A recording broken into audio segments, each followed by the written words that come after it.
Hi, welcome back to Beer Geeks Beer Reviews. I'm your host, Scott White, and we're going to do a little bit different format here this evening. If you guys like this, please let me know. I've already went ahead and gave a pour. I did a nice, suggestive glass for this type of beer. This is Southern Tier's Unearthly. Never really had this beer before, but I'm going to go ahead and give it a shot with this new little intro thing that I'm doing here. And hopefully this gives positive feedback. If not, I'll go back to the way that I usually do my reviews. You guys, you're the viewers. Let me know. This evening, like I said, Unearthly from Southern Tier. Southern Tier comes out of Lakewood, New York. This is a 22-ounce bomber, and this comes in at 9.5% alcohol by volume.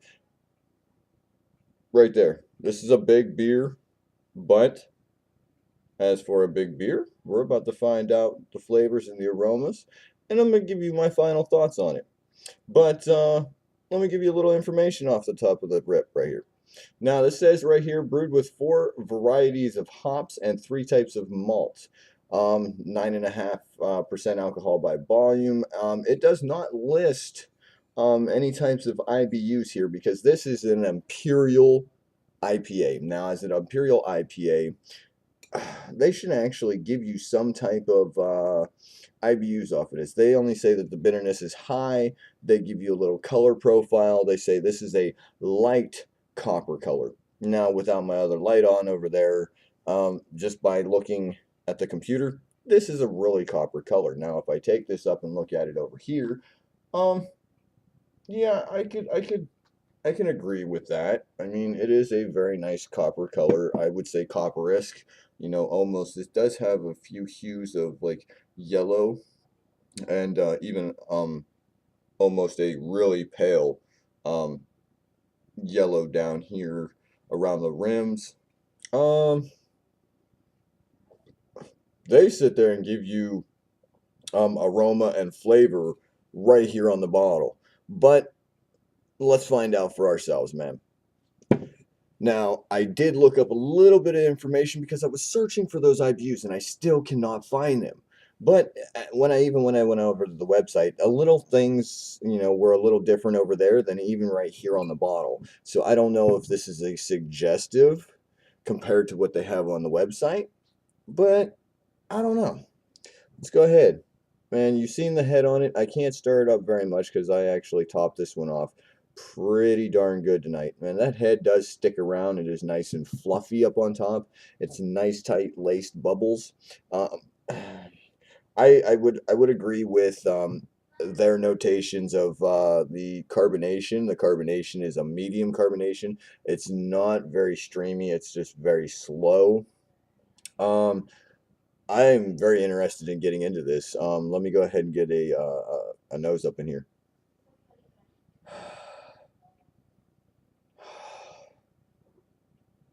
All I'm smelling right off the top of my instincts is hops. Very aromatic, very citrusy, very tropical. Um, Almost like a candy sweetness in there.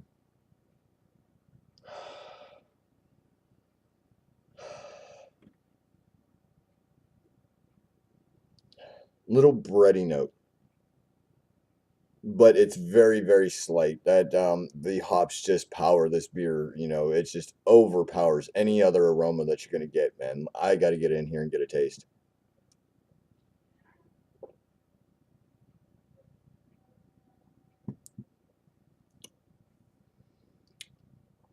Wow.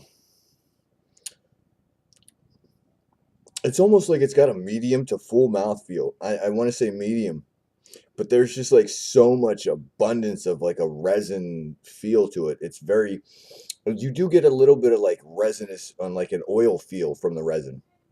Um, there's a lot of hops used in here. I can tell that right off rip. Like I said, very mango-y, very tropical. Mango, um, I want to say like passion fruit. I want to say like apricots. I want to say pineapple. Definite pineapple. There is a little bit of pine. There is a there is like an off flavor. I don't want to call it an off flavor, but it just veers right off from the tropical notes, and then it goes into this earthy hop note. Very grassy, very peppery, kind of like Saz hops, which I don't know if they're used in here or not because, like I said, I went over to the website and I did not see any types of ingredients listed. They just said the website says ale yeast, 2 types of malts, and 4 varieties of hops. Now, the bottle says 4 variety of hops, but bottle says that there's one more, excuse me, a malt variety used, which is very confusing. Other than that, it is a very sticky beer to me. I don't know what else to call it. I mean, it's very resinous, very hoppy. There is just a slight hint of that like bread brown crust in there, a little bit of caramel, sweetness. But other than that, I mean, it's definitely a hop lover's dream right here. I would actually rate this. Um, I'm gonna give it an A minus. Why I'm giving it an A minus instead of a full-fledged 95 as some of my other friends and reviewers do, um, is because of the sheer fact that it is a really, really good beer. Um, as an Imperial IPA, I think that a lot of people and a lot of companies nowadays just slap the name on their Imperial, where I don't know how this is, started off as a regular IPA. I don't know if this is considered to be a true double IPA because naturally, when you talk about a true double IPA, man, you're going to double the malt, you're going to double the hops. So therefore, is this another, imitation Imperial? Just in the Imperial slapped on there. They just brewed an intense, IPA and just slapped the name Imperial on there, or is this a true, double IPA? With that said, man, I'm about to get up out of here, man. You guys let me know what you think of the newer style of the reviews of me giving you a little bit more information and being a little bit more, formal and presenting all the information either on the bottle or from the websites. Um, I figure, hey, you guys are watching this. I'm going to give you what you guys want to see. So therefore, I'll do the hard work seeking and finding the beers and drinking them and giving you my flavors, my taste, and my thoughts. Pros. One love, man. Rate, comment, subscribe. Please do not drink and drive. Please don't text and drive. And I'll see you guys again next time. Peace.